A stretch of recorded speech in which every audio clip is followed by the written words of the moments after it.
सबको जय श्री कृष्ण। आजकल मैं सीधा यहाँ ऑफिस में बैठ कर के वीडियो बना देता हूँ कभी-कभी। क्यों? क्योंकि आप लोगों का हाल-चाल जानने के लिए उत्सुकता रहती है कि आप सब लोग कैसे हैं। हमारे दर्शक बड़े ही संवेदनशील हैं, भावनापूरित हैं और उनके हाल-चाल मिल जाते हैं तो प्रसन्नता होती है और साथ ही मैं अपने हाल-चाल भी आपको बता देता हूँ। ना कोई बनावटी है, ना कोई दिखावा है। कोरोना की महामारी के चलते जीवन का सत्य सबको पता है कि कपड़े ना पहने हो तो सब नंगे हैं। सभी के अंदर दर्द है, सभी के अंदर पीड़ा है। कहीं ना कहीं किसी ना किसी को अपनों से बिछड़ने का गम है। कब कहाँ बिछड़ जाए इस राक्षस कोरोना रूपी से, किसको निगल जाए, कब इन्फेक्शन हो जाए। ऐसी अवस्था में एक तो एक दूसरे के साथ भाव संबल बना के रखिए और अपनी एकांतिक वृत्ति को खत्म करिए। एकांत में कभी कभी आदमी अकेलापन महसूस करता है तो बोर होने लगता है और फिर घबराहट होने लगती है। तो सबके साथ तालमेल बनाकर रखिए। एकांत सबको नहीं पचता है, एकांत केवल साधु को पचता है। तो साधु तो सब है नहीं, सब साधु हो तो भय नहीं, लेकिन संसारी है। साधु का स्वभाव पहले भी एकांत में रहने का था और किसी को ना स्पर्श करने का था। गुफाओं में रहते थे, आज भी रहते हैं। उन्हें आज भी कोई पीड़ा नहीं है जो सच्चे साधक है। वो इस समस्त त्रासदी से अलग है, परे है। और कहीं ना कहीं उनकी वह तपस्या, उनकी वह साधना हम सब लोगों को संरक्षण करती है। जब हम कोई समाचार सुनते हैं टेलीविजन पर तो समाचार के पीछे जो बैकग्राउंड में लगा हुआ म्यूजिक होता है तो वो इतनी धड़कनें बढ़ा देता है दिल की कि ना बीमार होते हुए भी आदमी बीमार हो जाए। हल्के से समाचार एक बार सुने, इतने लोग मर गए। अरे भैया, सभी को तो दिखाते भी नहीं हैं, बताते भी नहीं हैं कितने मर गए। कुछ ही लाइट में आते, कुछ लाइट में नहीं आते। मरते तो तब भी थे लेकिन अब ज्यादा मर रहे हैं। मरते तब भी थे पर मीडिया नहीं दिखाती थी, अब भी मरते हैं, मीडिया दिखा रही है। पिछले साल की कोरोना वाले स्ट्रेंथ में इतना ज्यादा कोई परेशानी वाली बात नहीं थी। सब लोग ऐसे जबरदस्ती अपने अपने घरों में बंधे पड़े हुए थे। लेकिन अब की बार का जो कोरोना है, इस बार के कोरोना से तो लोग भयभीत होकर अपने अपने घरों में स्वतः ही बंद से गए हैं। और जरूरी भी है। कोई भी सरकार हो, उसके कार्यकर्ता, ऑफिसर, वर्कर अगर काम नहीं करेंगे तो तनख्वाह मुफ्त में कोई दे कहां सकता है। तो कब तक ये लॉकडाउन चलेगा? लॉकडाउन की प्रतीक्षा भी मत करिए और लॉकडाउन से काम चलेगा भी नहीं। खाना बंद नहीं होगा, सोना बंद नहीं होगा, दवाइयां बंद नहीं होंगी, पैसे खर्च होने बंद नहीं होंगे। बंद हो सकती हैं तो श्वासें। तो दोनों तरफ से ही तो मौत है। अगर काम करते हैं तो, नहीं करते हैं तो कर्मठ बन करके, मनोयोग को बढ़ा करके जीवन जीने की कला सीखनी होगी। हमें सीखना होगा क्या? योग, योग का प्रयोग, मंत्र, औषधि, ये उपचार। प्राणायाम एक ऐसी प्रक्रिया है, प्राणायाम एक ऐसी शक्ति है जो प्रत्येक मनुष्य के पास है।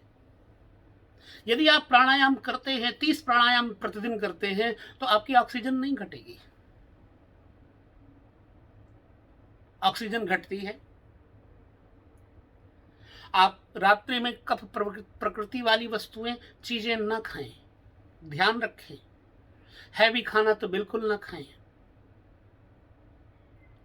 सुबह उठ करके व्यायाम, प्राणायाम, सूर्य दर्शन और गायत्री का जाप करें। कल मैंने गायत्री की एक वीडियो डाली कि भाई गायत्री मंत्र महा प्रभावशाली है, बहुत शक्तिशाली है, किंतु ये मंत्र अभिशप्त हो गया। महात्माओं ने उसको श्राप दे करके बंद कर दिया, ताला लगा दिया। अब आप जाप करते हैं लेकिन जाप की विधि नहीं जानते, तो जाप की विधि को जानने के लिए मैंने कल एक वीडियो डाला, इससे पहले भी एक वीडियो डाला। मेरा प्रयास होता है कि किसी तरह से हम अपने सभी दर्शकों को, अपने विश्व को, अपने भारत को, अपने देश प्रदेश और जिस शहर नगर तथा ग्राम गली में रहते हैं उसको सुरक्षित रखने का अपने हिसाब से, अपने योग्यता से जितना हमें आता है कम से कम प्रयास करें। आप भी वो प्रयास करें। क्या नहीं करना? आज के जमाने में जिसको देखो मोबाइल और टीवी, वीडियो पर, चाहे मैं हूं, चाहे आप हो, चाहे कोई भी हो, उसमें लगा अपना मनोरंजन कर रहा है। ये भी नहीं पता चलता कि सुबह उठना कितना आवश्यक है। तो जितना हो सके सुबह उठो, उठ करके सूर्य का दर्शन करो। सूर्य का दर्शन करके नाड़ी शोधन प्राणायाम करो। बाएं से दाएं और दाएं से बाएं, फिर पूरक करो, फिर कुंभक करो, फिर रेचक करो, रेचक पूरक कुंभक। और सुबह उठ करके हल्का सा कोई फ्रूट, हल्का फ्रूट इत्यादि ले लो, क्योंकि सूर्य जब उगते हैं तो हल्की उगने वाली चीजें जैसे स्प्राउट्स ले लिए, हल्का सा दलिया ले लिया, हल्का सा नाश्ता ले लिया, और फिर जब सूर्य की गर्मी, सूर्य की तेज रोशनी बढ़े जैसे जैसे, तो फिर आप भोजन ले लें और रात्रि में कम से कम खाएं और प्राणायाम जरूर करें। रात्रि को सोते समय हल्का प्राणायाम, ओम का जाप, सीधा लेट करके शवासन पर लेटे लेटे ही हल्का सा म्यूजिक लगाना चाहें तो लगा लें और धीरे धीरे ओम का उच्चारण करते हुए योग निद्रा का आश्रय लें। आपको कुछ नहीं होगा। दूसरी चीज है, और औषधि रूप में लेते हैं तो हमारे वनस्पतियां, हमारे ऋषि मुनि प्रयोग करते थे, आज हम और आप भी प्रयोग कर सकते हैं। जैसे नीम की पत्तियां हैं, अदरक है, नीम की पत्तियां और अदरक, इनको इकट्ठे मिला करके कुचल लें और अदरक कूट करके अच्छी तरह से कुकर में चढ़ा दें और उसकी भाप अपने मुंह पर लें। जब आप भाप लेते तो आपके ऊपर जो बैक्टीरिया है या ये जो संक्रमण है ये समाप्त हो जाता है। फिर आप एक ताजगी फील करते हैं, महसूस करते हैं। तो कोरोना से बचाव का सबसे बढ़िया उपचार, बहुत बढ़िया उपचार ये है, पीना नहीं है, सिर्फ भाप लेना है। हाँ, तुलसी का अर्क पिए, काली मिर्च दिन भर में एक काली मिर्च मुंह में डाल लिया, हल्का हल्का चूसते रहे ताकि गला न खराब हो, और दिन में 1 कप पानी 2-3 घंटे पर गुनगुना पानी लेते रहे, गरारे करते रहे। तो ये सारी चीजें करते रहे, आपकी जरूरत बहुत है। आप बच्चे हैं तो आपके बाप को ज़रूरत है आपकी, आप पिता हैं तो आपको आपके बच्चों को ज़रूरत है आपकी, समाज को ज़रूरत है आपकी। सेफ रहें, जैसा कि सब कहते हैं कि मुंह में मास्क लगा के रखें, बिल्कुल लगा के रखें। और डॉक्टर तो किसी को बचा नहीं सकता। अभी कल हमारी एक बहन है, फ़ोन आया, मैंने पूछा क्या हाल चाल, बोली दादा दवाई लेने गए थे परसों, तो डॉक्टर ने बोला था कल आना। कल लेने गए तो वहाँ डॉक्टर के यहाँ ताला लगा हुआ था, सब लॉक था, डॉक्टर को कोरोना हो गया। क्या डॉक्टर बचा सकते हैं किसी को? डॉक्टर को कोरोना हो जाता है। अब क्या पता हो डॉक्टर है कितनी घड़ी का मेहमान, नहीं पता। तो ऐसे ही आप और हम इस समय महामारी के इस महाचंगुल में चल रहे हैं। कब किस घड़ी किसका संक्रमण आ जाए या आपका संक्रमण किसी के ऊपर गलत प्रभाव डाल दे, तो सावधान रहें। निरंतर योग का अभ्यास करें, प्राणायाम करें। मैंने इसमें वैसे वीडियो डाली है योग की, ध्यान की, और पिछले साल तो हम ऑनलाइन होकर के सबको प्राणायाम करवाते थे। जितने जो लोग हमारे पास इसमें दर्शक हैं उनके साथ बैठ करके हम योग प्राणायाम करवाते भी रहे हैं। तो आप आलसी ना बनो। आलसी बनोगे तो योग प्राणायाम नहीं कर पाओगे।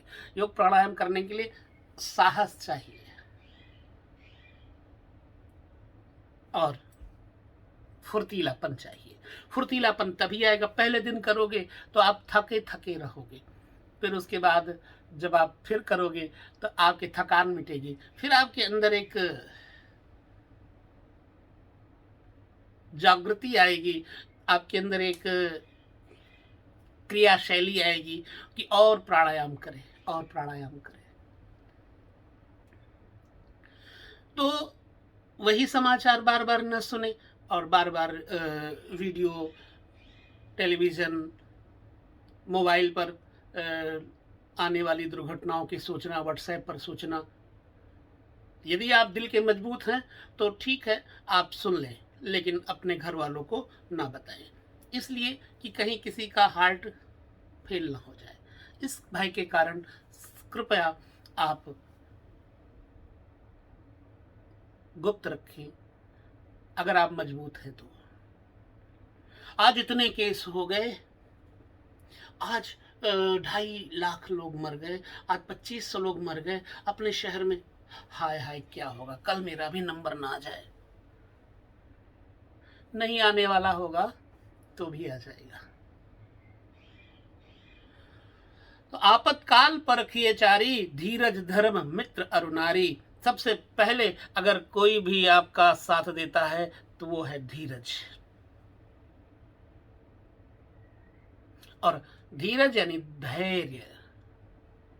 जितना आपके पास है उतना ही आप दूसरों को मजबूत कर सकते हैं। बाकी ऐसी महामारियां तो आती रहती हैं, ये सोच करके थोड़ा मुस्कुराओ, ठहाका लगाओ और अकेलापन बिल्कुल ना फील हो, इसलिए सबके साथ बैठो, थोड़ी दूरी बना करके। छींक आती है तो मुंह के आगे कपड़ा लगा लिया या हाथ लगा लिया और छींक इधर बगल में करके फिर बैठे। तो बस ये 6 चीज़ें जो हैं ये सभी के साथ है। जन्म मृत्यु, सुख दुख, भूख और प्यास, इनसे कोई बच नहीं सकता। परंतु कुछ समय में पूरी जिंदगी जिए बिना अकाल मृत्यु किसी की ना हो, इसलिए अपनी सुरक्षा रखें और दूसरों को भी सुरक्षित रखें। बस ये मेरे आपको साहस भरे शब्द देने का प्रयास है। और कुछ नहीं, कोई विद्वता नहीं, कोई ज्ञान की चर्चा नहीं, क्योंकि यहाँ मैं कथा भी करता हूँ तो सोच समझ के करता हूँ कि लोगों को कहीं कथा से अरुचि न हो तो उनको रुचिकर लगने के प्रयास करता हूँ। जब से कोरोना स्टार्ट हुआ है, मैंने कथा अकेले तो कर ली है, पर दूसरों को सावधान संबल देने के लिए अभी तक मैंने कथा किसी को सुनाई नहीं है। मेरे मन में यही अभिलाषा है कि सब जल्दी से जल्दी ठीक हो जाए। कथा मैया कृपा करे, भागवत मैया कृपा करे, भगवान महादेव कृपा करे और आप सब सुरक्षित रहें। धन्यवाद। जय श्री कृष्णा। फिर मिलेंगे और इसी क्रम में आप सब लोग एक दूसरे के प्रति जागरूक रहें। ओम शांति।